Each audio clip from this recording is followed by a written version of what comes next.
G'day everyone, my name is Dave, here to help you get the most out of your faith. And if you really want to get the most out of your faith, then you need to be reading the Bible. But how do you do that in a way that's practical and interesting and doesn't make you feel like you're just checking something off your to-do list? Well, by the end of this video, you're going to have a 12-month Bible reading plan that I promise will transform your faith. In fact, I'm going to give you a Bible reading tip that will help you be more like Jesus and closer to God than you've ever been before. I guarantee it. Roll that bumper.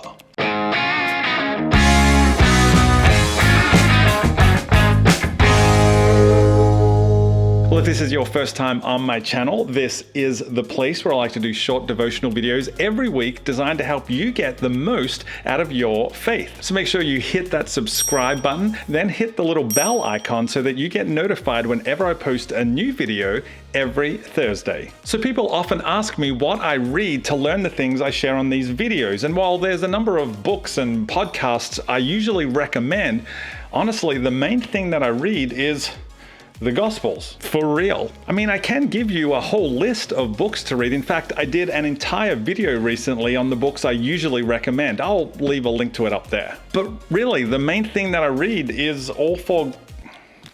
Upside down again. That means it's upside down. But really, the main thing that I read is all four Gospels in the Bible. And there's basically one real reason for this. See, in Jesus's day,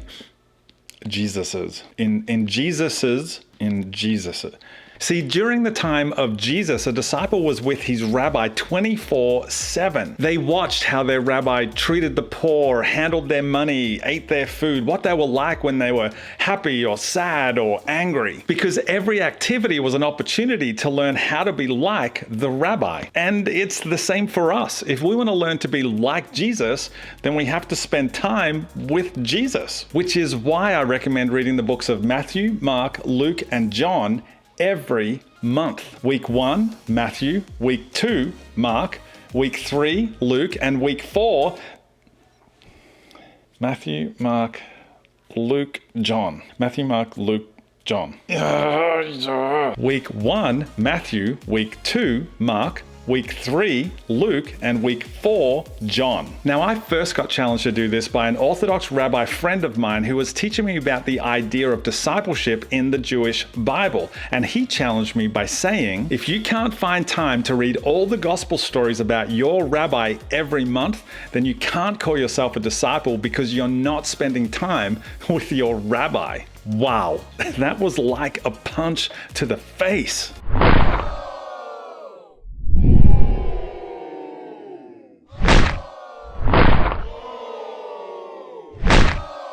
But here's the thing, I totally agree with him, because when we focus on studying the gospel stories, we get to learn from the example that Jesus set so that we can live a life that honors God. And it also makes sure that we're not just learning about Jesus, but we're learning to be like Jesus. And for those of you wondering, you need to read 5 to 6 chapters a day so that you can read all 4 Gospels in a month. Now, I want to be honest and tell you that this is hard and it's time consuming. But let me challenge you with something that authors Randolph Richards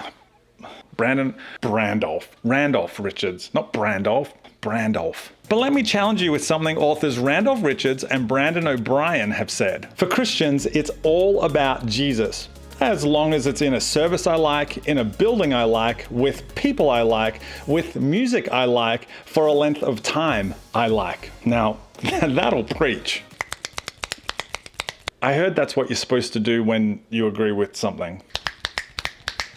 But I believe if you want to make a difference in the world, you have to be different from the world. So who wants to be different? Who's ready to take up the challenge to read all 4 Gospels every month for the next year? If you're up for it, why don't you let me know in a comment down below so that I can track along with you. And here's the thing, if you're in, I promise you that by the end of it, you'll be more like Jesus and closer to God than you have ever been. So go on, tell us in a comment if you're up for this challenge. Now, this is just one of the 5 tips I gave for studying the Bible in another video that I did. If you missed that one, here are some of the highlights. Okay, so tip number 1 on how to study study the Bible is be consistent. Now, consistency matters because reading the Bible is a lot like erosion. God doesn't teach us all the spiritual truths we'll need throughout our lives in one giant splash. Instead, He transforms us over time using a consistent stream of studying the Bible to shape us into who He wants us to be. Tip number 3 is read with a friend. I think sometimes most of us assume we're only supposed to read the Bible on our own as part of our quiet time. Now, yes, the Bible tells us that Jesus often got up early in the morning to spend some alone time with God, but we forget that Jesus had a small group as well. Tip number 4 is read a devotional. I mean, let's be honest, sometimes the Bible is hard to understand. And with all those genealogies and laws, sometimes it's hard not to get bored when reading it. Am I right? And that's why it's good to have a devotional or reading plan with you. Now, my last suggestion is probably the most important, and it's this: take it slow and ask questions. By take it slow, I mean don't feel like you have to read the whole Bible in one sitting for it to count. And when I say ask questions, I mean ask questions. Okay, so last chance. Are you in on this Bible reading challenge? Let me know in a comment before you leave. Well, I hope this video was helpful for you. If it was, make sure you give me again with the microphone.